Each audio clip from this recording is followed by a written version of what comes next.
So Brett, again, what we're going to do is introduce you to this concept of functional breathing. I know you mentioned before, doing biofeedback. When I say that term, functional breathing, what comes to mind for you when I say that term? Like a concentrated breathing. You're not just breathing naturally. In my eyes, when I hear that, I think there's a purpose to your breath. So there's an intention. Mm-hmm. Okay. Do you want to tell the audience a little bit about your experience with breath work? I've just done the basic meditations, guided meditations, body scans, but I feel like I have a pretty beginner's mindset with that. I'm still learning a lot. Okay. So what you're going to learn today is what we call the 3 pillars of functional breathing. Okay. And depending on who you go to, they might have more of a slant for one of these three pillars. So when we talk about the 3 pillars, one is what we call the biochemistry, getting the right gas exchange in the body. The other pillar is what we call diaphragmatic breathing, the biomechanics. So when we're making sure that we, just like goaltending, you're working with your goalie coach, optimizing the mechanics of your moves. There's the same thing with breath work. And a lot of times there's this misconception of what a deep breath is. We're going to show you in my opinion is functional breathing equals functional movement. So just from a goalie's perspective, how important is it to have good movement on the ice? It's everything. If you can't move, you can't play. Right. And so one of the things, if we're doing functional movement, functional breathing, it equates to functional movement. So what I equate to this is, when we're coming across, say, on a 2-on-1, we want to stay compact, right? Because if we start opening up, then pucks are going to start going through us. So when we, again, going back to what my goalie coach taught me a long time ago, if it's a vision coach, mental coach, dry land training coach, goalie coach, if they give you an exercise, it always has to have a game purpose. It always has to come back to where we're going to use this in the game. So when you learn the proper biomechanics today, you're going to get inter-abdominal pressure. And when you do this, that's going to allow your core to be optimized so that when you're going to do your movements, whether it be in the butterfly position or in an upward position, you're going to be way more efficient with your body. Does that make sense? Yes. And then the last pillar, so again we have the biochemistry, the proper relationship between oxygen and carbon dioxide. We've got the proper biomechanics. And then we have what we call the proper cadence, the proper rhythm. And I know you've had some experience doing what we call heart rate variability. And that's, again, for the audience, when Brett is hooked up to the biofeedback equipment, what he will see is that when you breathe in, your heart rate speeds up, and when you breathe out, your heart rate slows down. And when the breath and the heart rate synchronize, we call that respiratory sinus arrhythmia. And what we're literally doing, Brett, is you're creating balance within the nervous system. And that's a key thing, especially after a game when we want to get into that kind of recovery stage. And I know for me, people may laugh, but I remember, even long after playing, at the elite level, playing beer league, and if the game was like 10:30 at night and you had to work the next day, just being able to shut your mind off, get into a good sleep, restorative sleep, so that, you could get, go function the following day. And I know that's critical for you guys, because if you guys have had a game on Sunday and then you got classes at 8 o'clock in the morning the following day, you want to be fully present at your classes in the morning. So cadence, proper breath work. Now, for the audience, not to get too sophisticated with this, but generally speaking, Brad, if we have someone breathing at around 6 breaths per minute, and generally speaking, if we breathe in for 4, breathe out for 6, as we mentioned earlier in the other video, having a little bit of a longer exhale than inhale in terms of that ratio, it activates more of the parasympathetic. Now, there's a term called resonant frequency, and what we basically mean by that is when we talk about this paced breathing, this cadence, everybody has their own unique proper breath rate.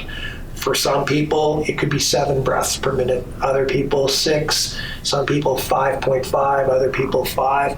If you get a really tall athlete, a really big athlete, it might even go down as to 4.5 breaths per minute. Now, for the purposes of today, we're gonna, I know you've practiced. I think, correct me if I'm wrong, but I think 6 breaths per minute was your ideal breathing rate. Mm-hmm.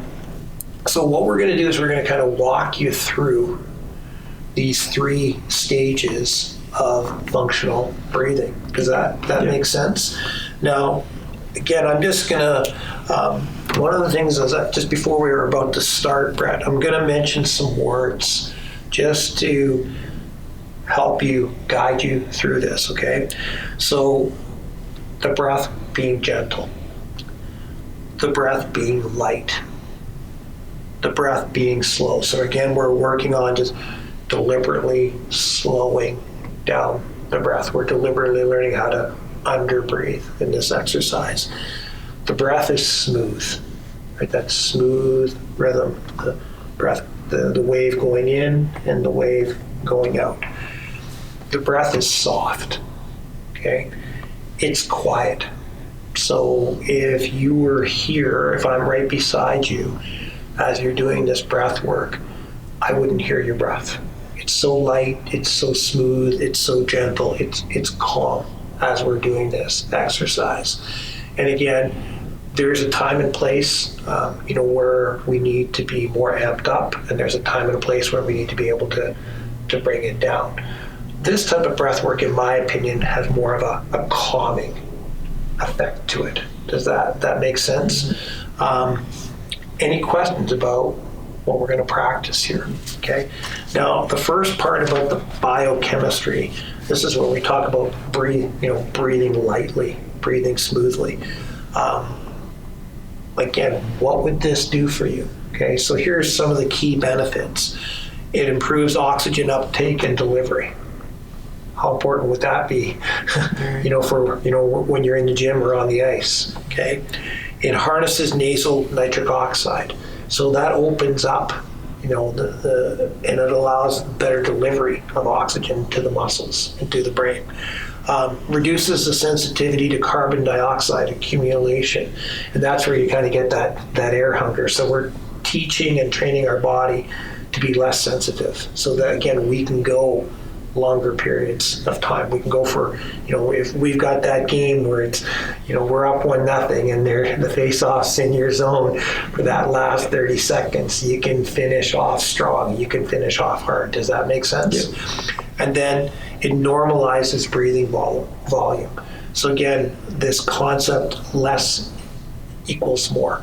And I think you've realized that, over your career, you don't have to be going at 100 miles an hour. In fact, the more efficient you are with your movements, the easier it is. Right. Sure. This practice acts as a meditation to anchor the mind to the breath. So again, a lot of times kids struggle with this is, the sensation of the breath. So feeling the breath, not thinking about the breath, but feeling the breath. And one of the things that I found with this exercise is that it dramatically improves concentration. And where you're not going to need that for academics, where you're not going to be able to use that on the ice surface. Does that make sense? Yeah. Okay. So first thing we're going to do, Brett, is I'm just going to get you to, you're going to sit up nice and tall. So imagine like there would be a string pulling the top of your head, okay? And the space between your sternum and your belly button is going to be longer, and the space in your rib cage is a little wider, okay? And again, what you're going to do is you're going to bring all of your awareness out of your mind and to to your breath. Now, again, if you want to do this eyes open or eyes closed, totally up to you. I've had clients, do a little bit of both. Okay, so what you're going to do is you're going to place one hand on your chest and one hand on your tummy. Okay, and you're just going to observe your breath. So you're just going to observe your breath as it enters and as it leaves your nose. And you're just going to focus on the airflow as it moves in and out of your nose.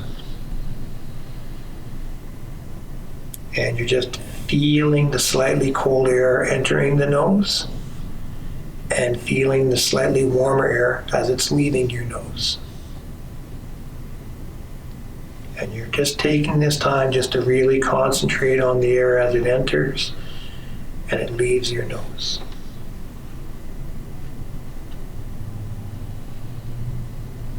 And this is a great way to measure your concentration. How long can you hold your attention on your breath before your mind wanders? And if you notice that your mind wanders a lot, this is an exercise that will considerably help you improve your concentration.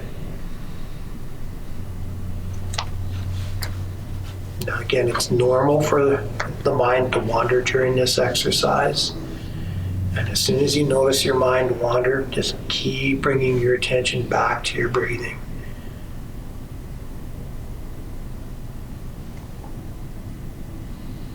Just simply becoming aware of your breathing.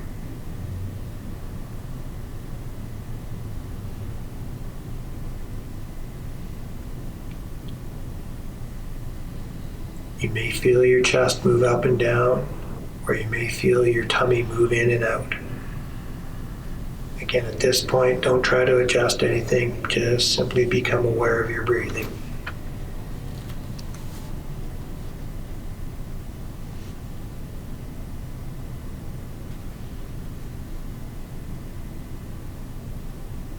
When you're able to follow your breathing, take a slow breath in through the nose and allow a slow, gentle, relaxed breath out. Slow down the speed of the air as it enters and leaves your nose.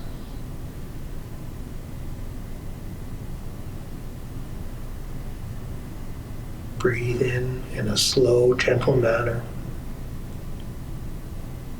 Your breathing should be so light, so quiet, so still.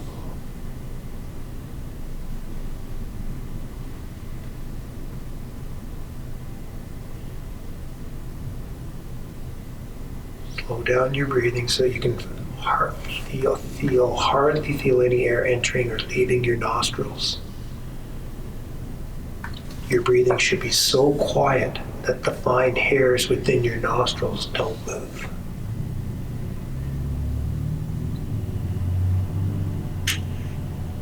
Breathing so light, so calm, that there's hardly any turbulence inside your nose.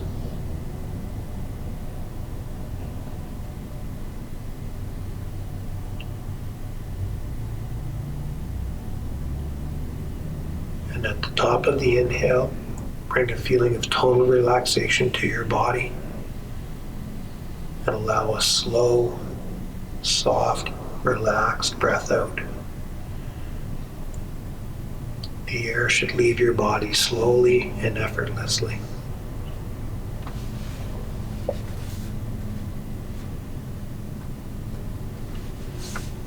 And the key thing with this exercise is not to consciously interfere with your breathing muscles or restrict your breathing during this exercise.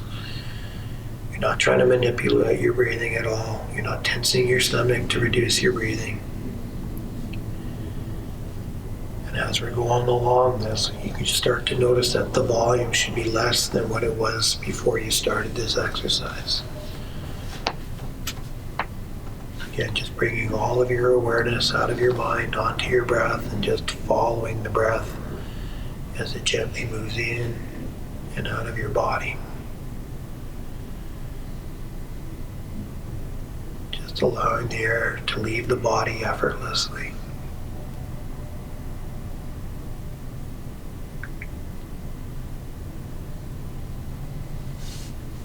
And the first part of this practice, just learning how to breathe light, creating the right biochemistry. The goal is you want to feel a hunger for air, to have that feeling that you'd like to take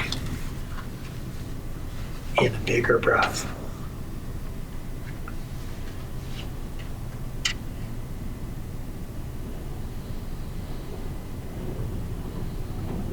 Again, a slow breath in and a relaxed breath out. By taking a slower breath in and allowing a relaxed, slow breath out, carbon dioxide accumulates in the blood. This creates a feeling that you'd like to take more air.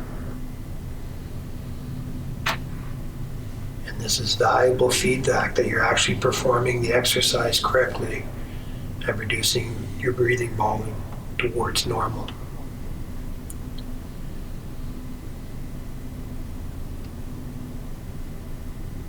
And again, if the mind wanders, that's okay, that's what the mind does. Just kindly and gently bringing it back to where you feel your breath the most in your body.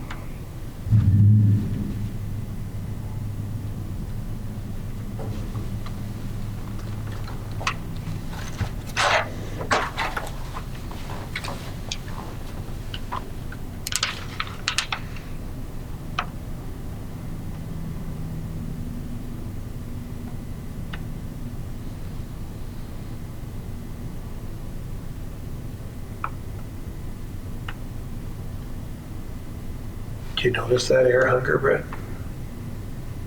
Okay. We'll go just for a little bit. And again, all we're learning how to do is just reset the breathing center in the brain. Just deliberately under breathing. If we focus on our breath, we learn how to tame our brain. And as again, you're feeling that breath slowly and gently and quietly coming in. And then that breath moving out. Just bring all of your awareness to just noticing that cold air coming in and the warm air moving out.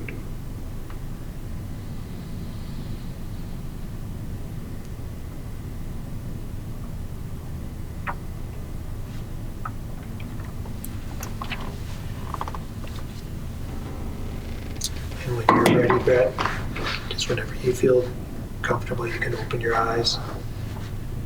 Just come back and be fully present into the room. How you doing? It's good. Do you Yeah, want it's good. I felt at first my breathing was not as fluid, and then as I went, my mind started to calm, and then it became more natural and free. And then later at the end, I started to get my breaths were a lot slower at the beginning, or at the end, sorry. And then that's when I started to feel the hunger for a breath. Okay. And that's actually a good sign that you're doing this exercise correctly. What was it like to just breathe in and out of your nose? Could you notice that temperature change? Yes. Okay. During that time, I'm not quite sure how long it was, but I think there's this misconception out there that we're trying to get relaxed, we're trying to get calm, we're trying to shut the brain off, and we're not. It's so if we're really, again, one of the things I know maybe the oxygen advantage doesn't talk about it, but what I think it really mirrors, it really molds into this is that learning how to play one shot at a time. And if we're feeling the breath coming in and feeling the breath going out, that's what we're learning how to do, is just be more present, more in the moment, learning how to be in that moment, how to play one shot at a time, whether it's a save or we didn't come up with the save. That has no bearing on the next shot. That next shot's the most critical thing. And so when we're doing this, just kind of curiosity, Brett, how much did your mind wander during that time? A little bit, I would say, in the middle of it, Okay. and even in the beginning part. But then as my breath started to become more fluid, Okay. and I started to really it would just be a mental shift on bringing it and centering it back to the breath. Where did you notice your breath? Where did you feel your breath the most in your body? Like the upper part of my diaphragm, right underneath the ribs there. Okay, very, very cool. Did you find it helpful at first to kind of put your hand here and here? Yeah, absolutely. Because then when the breath comes in, you kind of track it with your body going to your diaphragm, and you feel the diaphragm extend, and then come back in. I feel like it might help the connection with the breath. Yeah, getting that mind-body connection. And that's what I found a lot of goalies that said that, including myself, is if they, and in every day it could change breath. Like one day you might notice your breath more in your nostrils, or other days you might notice it more in your upper diaphragm. And that's normal. If you don't mind me asking, where did your mind wander when you did that exercise? Anything, but then I've also found trying to focus or force my breath too much. Okay. Like force the calmness of the rhythm, and then instead of just allowing it to happen. And Brett said that key word, just allowing it to happen. We're not trying to make anything happen with this exercise. It's just noticing the breath moving in and out of the body as we're doing this. And again, if it ever gets too much, Brett, where you really feel that air hunger, you can stop, take a little break, take a little pause for 15 to 30 seconds, and then resume that exercise again. Okay. Does that make sense? Yeah. Okay. Second thing, is what we call the biomechanics. Brett, I always ask this because, again, this is new stuff for you, even though we've been together for a long time. And I want to emphasize that with goalies is this phrase called constant, never-ending improvement. Can I? I can't believe how much I've learned over the past year with head trajectory.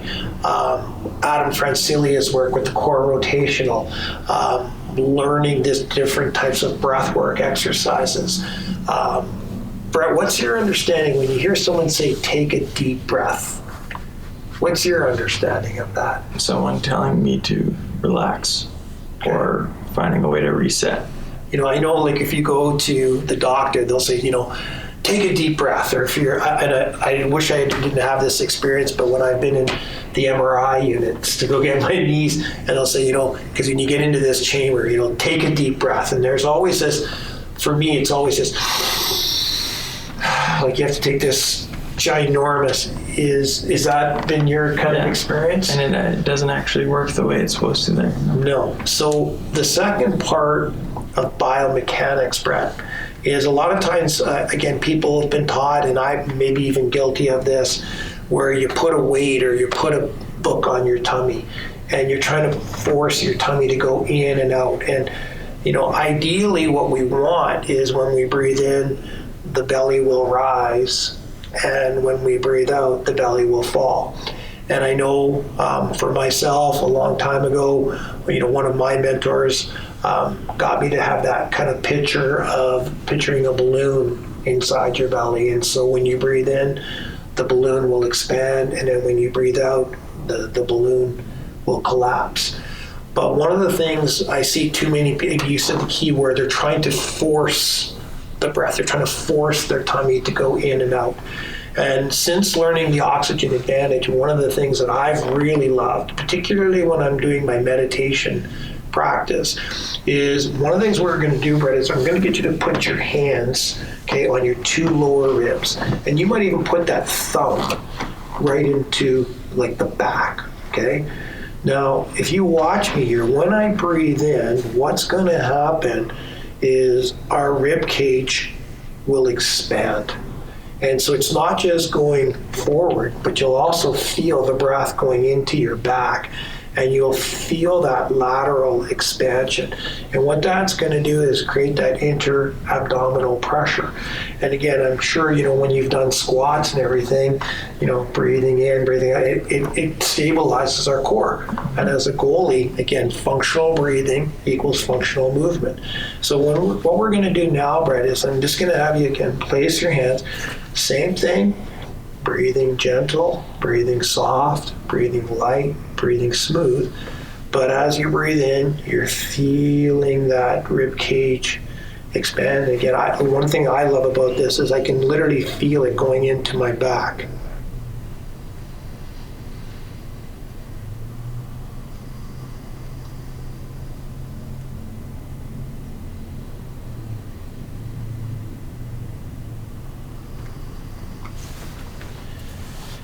So as you're practicing this, Brett, as you're breathing into your hand, and as you're breathing out, it's almost like your hands are moving in towards your rib cage. And let's just take a couple of minutes just to feel that lateral expansion and contraction while still practicing this breathe light, breathing softly, breathing gently, breathing quietly.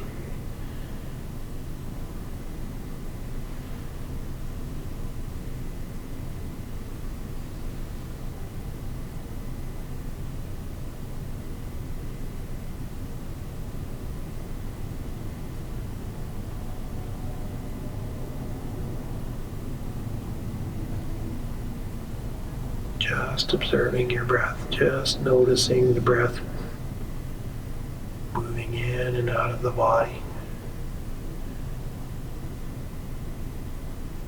And if your mind wanders, whether it be a sound or a thought or another sensation, bringing that awareness back to feeling the rib cage expand and feeling that rib cage contract.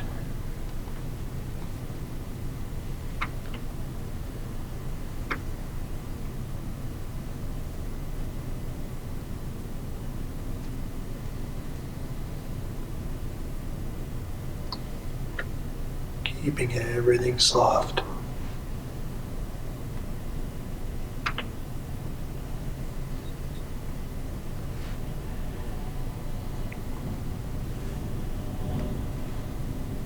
And as you're feeling your rib cage move in and out, again, just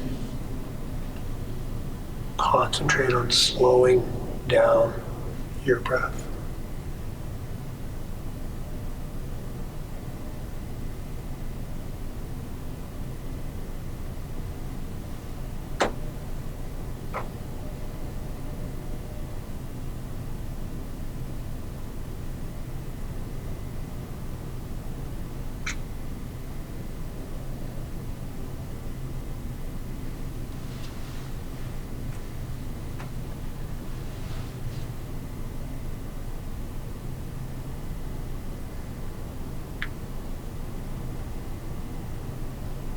And again, when you're ready, only when you're ready, just opening your eyes, coming back to the room.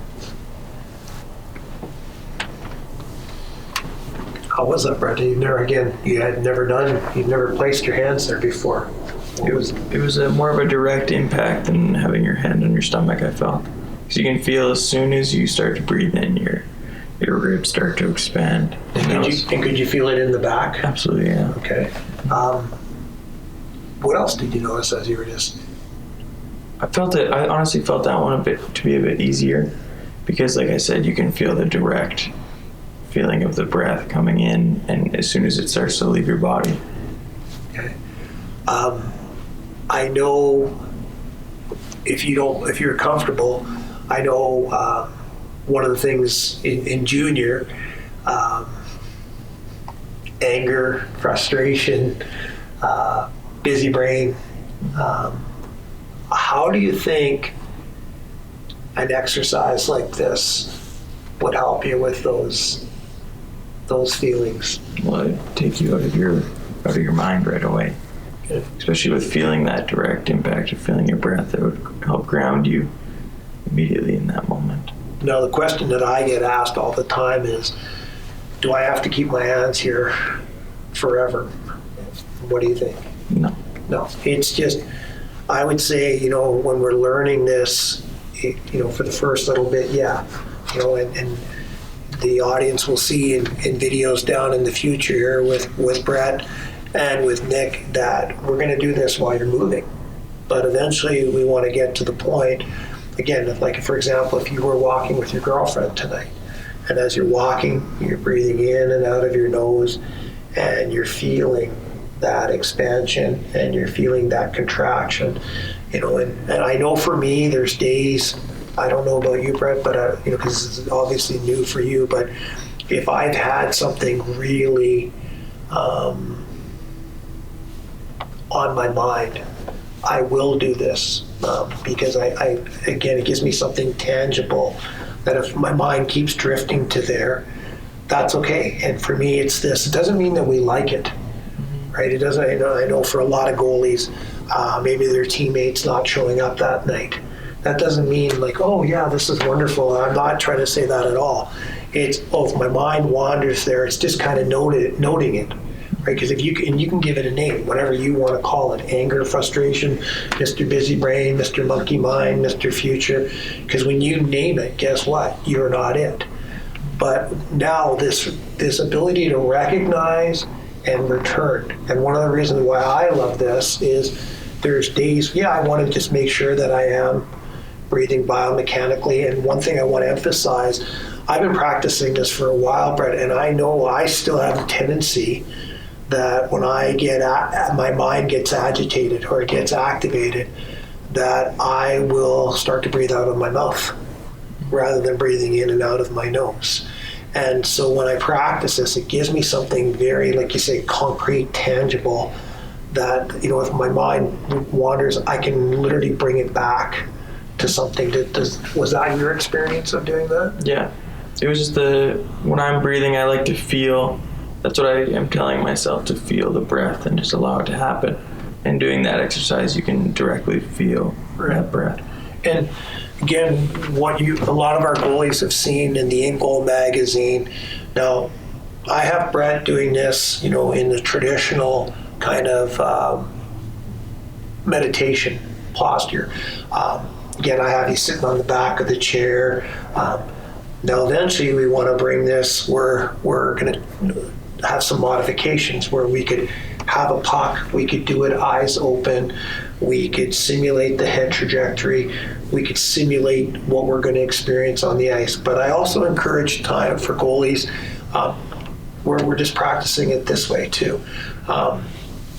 Again, I want to keep emphasizing this, but I've heard a lot of goalies tell me, I encourage goalies to do this for 20 minutes, at least once a day.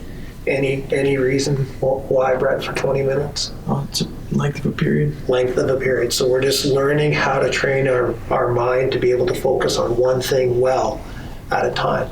Now, this can be very challenging for a lot of goalies. So similar to weight training, you might want to start off, again, and I'm going to emphasize, for Adam, goalies, Pee-wee goalies, do you think they're going to be able to do 20 minutes, Brett? Absolutely not. Do you think how old are you now? You're 23. You're 23 years old. So do you think it would be challenging for you to do this for 20 minutes? I think, even getting going for sure. Right. So again, as much as I want my goalies to eventually, similar to the maximum breathlessness, where we're getting up to that 80 to 100 paces, getting our bolt score eventually up to over 40 seconds, takes time, and it's deliberate practice. And so one of the things I would encourage, Brett, it might be starting off, 1 minute, 2 minute, 3 minute. And I want to emphasize again, there's no goal to this practice, Brett. You're not trying to get calm, you're not trying to get relaxed, you're not trying to get focused. The only goal for this practice is to feel the breath going in and out of the body. And when the mind wanders, which it will, because I know a lot of goalies, they'll say, I guess I can't settle my mind down. It doesn't matter how many times your mind wanders that day.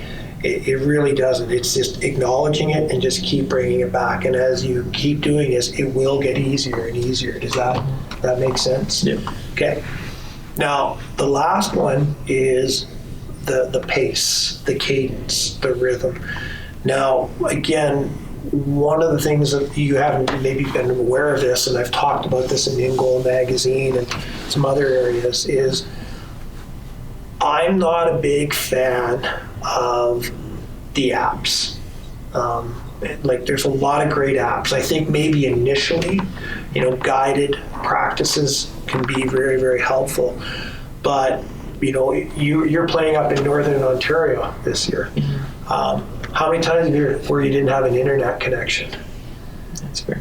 You've been in Manitoba. You played junior in Manitoba. How many times out in the middle of Manitoba did you not have an internet connection? And I bring this up because a lot of people have criticized me for this, is that if we become so reliant on something, like an external substance, whether it be caffeine or, if it's not there, what's going to happen that day, Brett?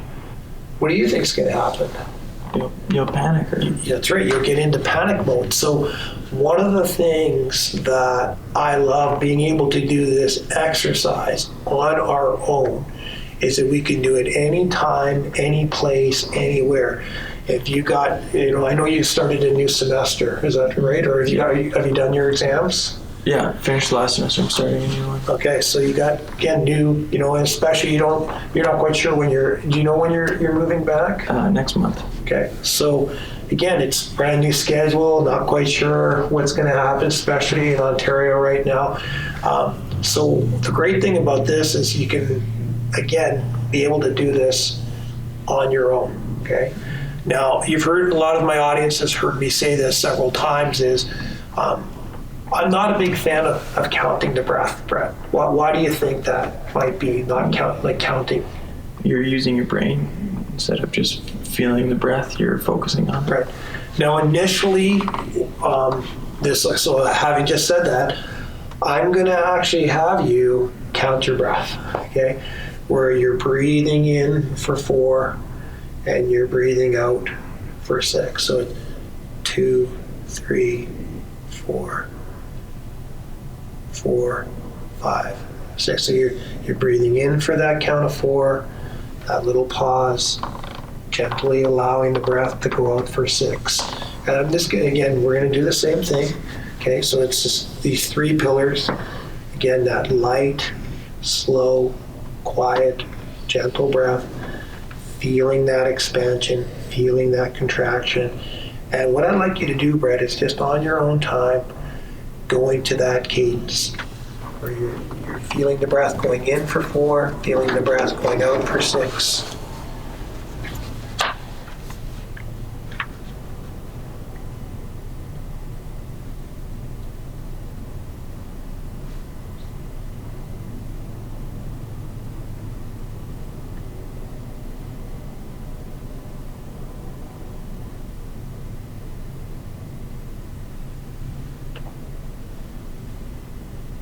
So breathing in, 2, 3, 4.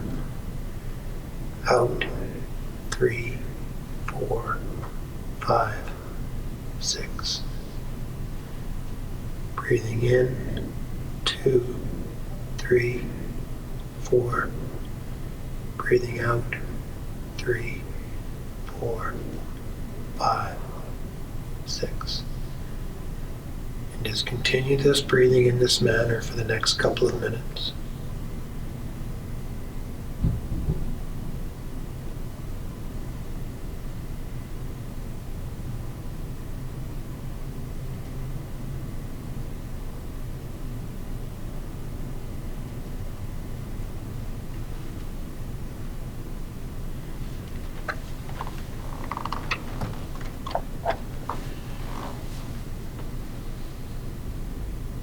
Now for our audience, as Brett is doing this, he's had a chance. The one nice thing with biofeedback equipment is it takes the invisible and makes it visible.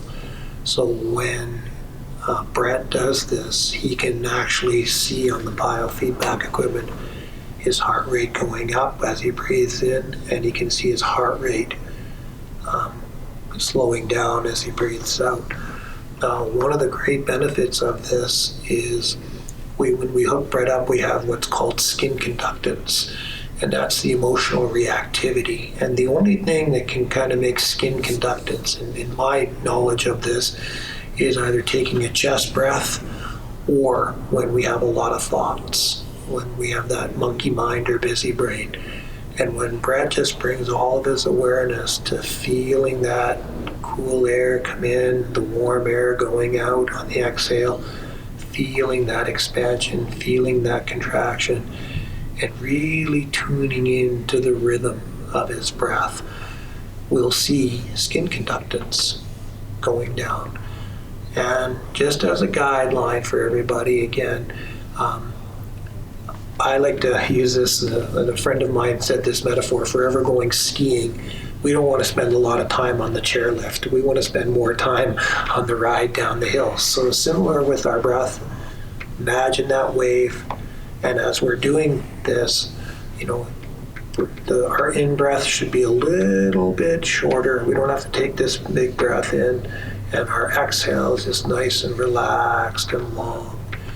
And again, Brett's just tuning into the rhythm. Now, one of the things that, as Brett's doing this, is if our exhale is a little bit longer, we're engaging more of the parasympathetic, that relaxation response. And what Brett might be noticing now is more saliva being, built in his mouth, and that's actually a good sign, that he's doing this. He's engaging more of that relaxation. So again, a lot of my goalies will use this to help them to fall asleep or help them to feel calmer.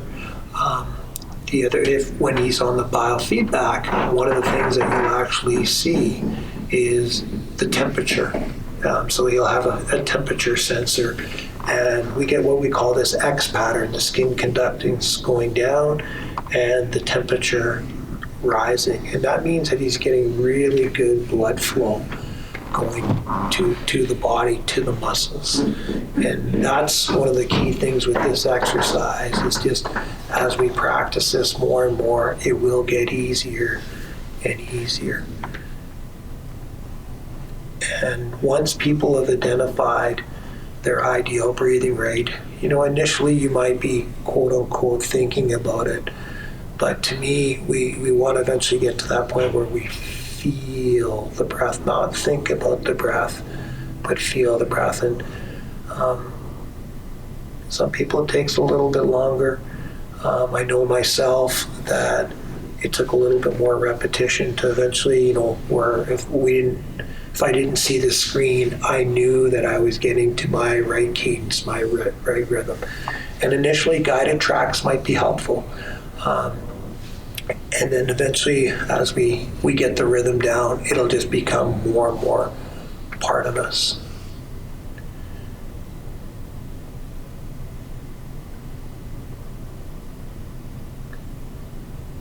And when you're ready, Brett, only when you're ready, just opening your eyes and coming back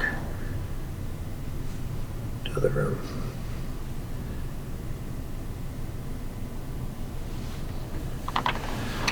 How was that third part? Just kind of, you started off by the count.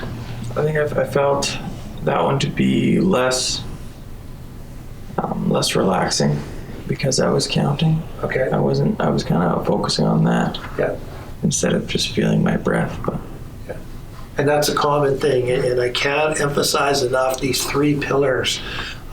There's a big mistake, and I know Patrick has mentioned this a lot, and one of my other mentors through the Oxygen Advantage, Gray, one of the things, Brett, is we don't want to, for some people, it's like, I want to get this done, and I want to get this done quickly, and they start to do all three pillars at once. And one of the things I'm going to encourage you, because again, this is all brand new for you, is it might be just for the first week or two, just bringing awareness to the biochemistry, just feeling that light, smooth, quiet, gentle breath, where again, you're just noticing that air hunger. And the air hunger, what I love again about the Oxygen Advantage is when we feel that air hunger, we're no longer in our head. We're more into our body. So I want to just emphasize again, you may have to go back and just take 3 or 4 minutes just to be focusing on the breathe light, just focusing on that biochemistry, feeling that air hunger. And then once that becomes more and more comfortable and natural for you, okay, now bringing awareness to the biomechanics. And then maybe after a few weeks, then I've given you the guided breathing. So you may want to, try it to that guided pace. And the reason why I like the auditory, because again, now we're not in our head, we're not counting. Yeah. And I know for a lot of my clients, once they get into that kind of cadence rhythm and they can get into the rhythm of the music or the rhythm of the breath, then if they've practiced it enough, then they can just start, where they've said, okay, one day I did it with it, next day I didn't, and they could find that it was easier and easier to get into their rhythm or their cadence. Does that make sense? Yeah, it does. Any questions about the 3 pillars of functional breathing? Now, one thing that I haven't mentioned to you is just bringing awareness throughout the day. Like, again, just checking in throughout the day. You could be in the classroom or, wherever you are, and just bringing awareness back. It could be just taking literally a minute. Am I, right now, am I breathing faster than I have to? And I think just doing that throughout the day, doing that kind of just little check-in, where am I at? Am I breathing out of my mouth where I don't have to be? When we're doing, explosive moves, right, we're going to breathe out of our mouth. We're not, but what we're doing is most of the time we want to get comfortable with, breathing in and out of our nose. Now, one of the things as you get practice with this, Brett, is taping our mouth at night. Now, I know for a lot of people, that could be, oh my gosh, like, are you crazy, John? Like, I'm going to suffocate. I'm going to get into panic mode. Now, what I would say is, eventually, as you feel more and more comfortable with each of these pillars, during the day, you might want to tape your mouth just so you get comfortable with that tape across the mouth. And that's how I did it, Brett, once I started to get these pillars, then I put the tape over my mouth so I could get comfortable with that feeling. And then I did it for about 3 weeks, just taping my mouth every time I did this. I'm encouraging people to do 20 minutes. And then when I went to go, tape my mouth at night, it just felt natural. It didn't feel like, oh my gosh, does that make sense? Yeah. So again, this is something you may want to look down the road 3 or 4 weeks. I know goalies, I've had some goalies just say, Johnny, they went right for it, like after 2 or 3, but again, I would err more to just, it's a progressive. Any questions about it? And again, it's called 3M Micropore tape. You can buy it at any kind of Shoppers Drug Mart or any of the grocery stores. It's not expensive. You don't have to put duct tape across your mouth or hockey tape. You can just put a gentle piece there. And again, when we're doing, the other thing I want to really emphasize with clients is keeping everything soft, keeping the shoulders soft, keeping the chin and the body relaxed, and that way we're as we're allowing that breath, we're softening the body. Does that make sense, Chris? Yes. Did you have any questions about those 3 pillars? No.